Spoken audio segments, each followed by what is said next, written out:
तर बघा, जगद्गुरु संत तुकाराम महाराजांच्या मते आपण ज्या हितासाठी जागे असतो ते म्हणजे लौकिक आणि भौतिक हित.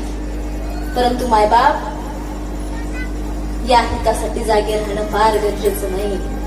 अहो, त्या ब्रह्मांड निर्मित्या, त्या सर्व शक्तिमान, त्या विठ्ठलाशी, त्या भगवंताशी एक रूप हो, त्याच्या नामात रंगून आणि त्याच्या ध्यानात रमून जो त्याला प्राप्त करतो ना, जो आत्मकल्याण करतो ना, त्याला जगद्गुरु संत तुकाराम महाराज काय म्हणतात?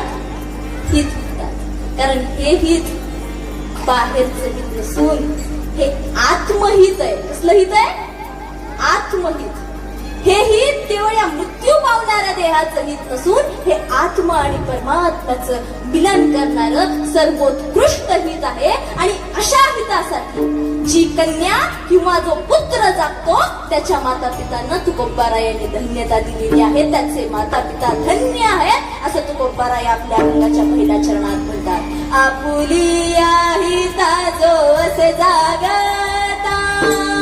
धन्य माता पिता दयाळीया, धन्य माता पिता दयाळीया,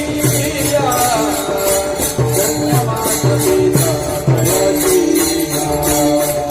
आपुलिया हिता जो असे जागता, धन्य माता पिता दयाळीया.